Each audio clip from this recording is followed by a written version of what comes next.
Halo semua, perkenalkan nama saya Fani Graciela Purba dari Universitas Negeri Medan. Di sini saya akan menjelaskan bagaimana proses vulkanisme itu terjadi. Di sini ada yang tahu apa itu vulkanisme? Jadi, vulkanisme itu adalah proses yang berhubungan dengan aktivitas gunung api atau gunung yang aktif, yakni seperti pergerakan magma dari dalam litosfer yang menerobos ke lapisan atasnya atau sampai ke permukaan bumi. Nah, selanjutnya, apakah itu magma? Jadi, magma itu adalah batuan cair atau semi cair yang tertampung dalam ruang di bawah kerak bumi yang disebut kamar magma. Jadi, magma yang keluar hingga mencapai permukaan bumi itu disebut lava.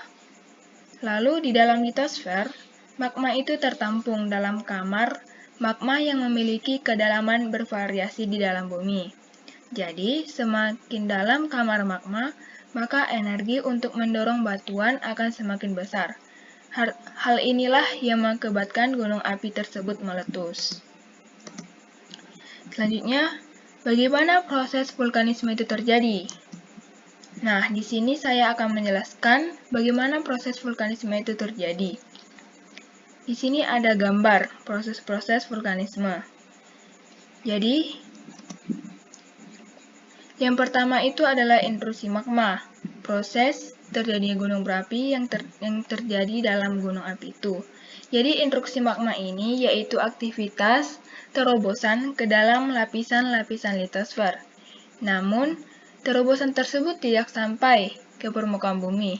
Jadi, intrusi magma ini ada beberapa tahapan. Di antaranya yaitu batolit.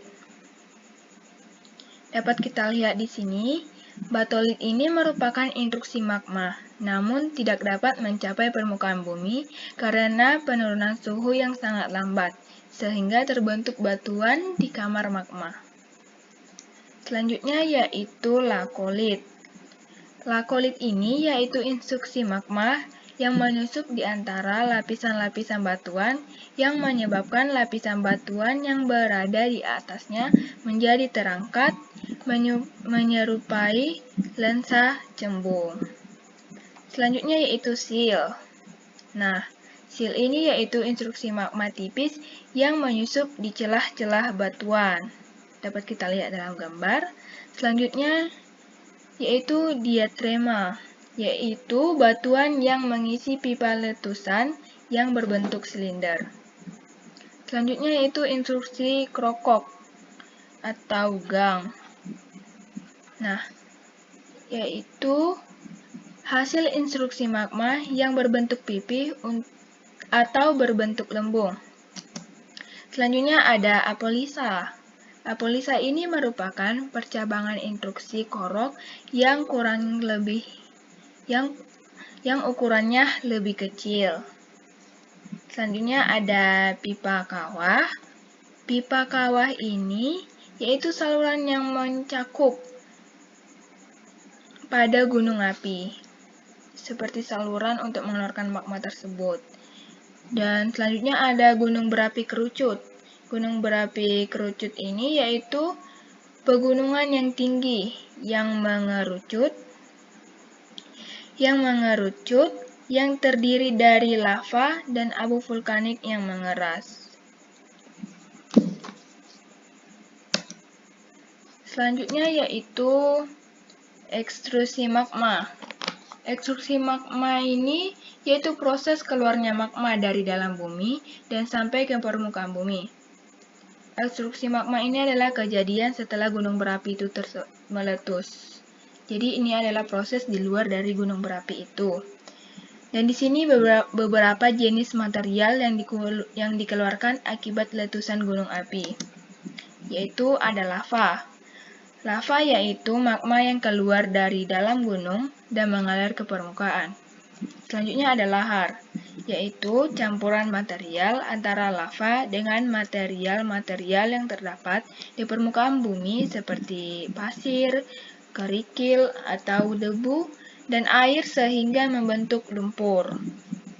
Selanjutnya ada efflata, dan pyroklastika, yaitu material padat berupa bom, lapilli, kerikil, dan juga debu vulkanik. Dan yang terakhir adalah ekhalasi atau gas, yaitu material yang berupa gas asam arang seperti fumarole, solvatar atau sumber gas belerang, dan gas asam arang. Nah, letusan gunung berapi ini tentunya sangat berpengaruh bagi kehidupan. Jadi di sini pengaruh vulkanisme terhadap kehidupan ada dua, yaitu dampak positif dan juga dampak negatif. Gejala vulkanisme tentu sangat berpengaruh pada kondisi alam dan kehidupan sekitar kita. Pengaruh tersebut dapat bersifat positif maupun negatif. Nah, kira-kira apa saja dampak positif dan negatif vulkanisme terhadap kehidupan kita? Saya akan menjelaskan dampak positifnya terlebih dahulu, yaitu material yang dikeluarkan gunung berapi dapat menyuburkan tanah di sekitarnya. Di sini material tersebut dapat digunakan para warga untuk menanam tumbuhan kembali akibat letusan gunung berapi. Yang kedua, pembekuan magma menjadi mineral dan bahan galian yang bermanfaat bagi manusia, seperti intan, timah, tembaga, belerang, dan batu apung. Selanjutnya ada udara yang sejuk dan pemandangan pegunungan yang indah menjadi daya tarik para wisatawan. Keempat, uap yang dikeluarkan dari gejala panas dapat dimanfaatkan sebagai pembangkit listrik tenaga panas pada bumi. Dan yang terakhir, ada hutan di lereng gunung mampu menahan erosi dan menyimpan air hujan. Hal-hal itu adalah dampak positif yang dapat kita terima dari adanya pengaruh vulkanisme. Tidak terlepas dari dampak positif, tentu ada dampak negatifnya. Salah satunya yaitu material erupsi gunung api dapat merusak daerah-daerah yang dilaluinya.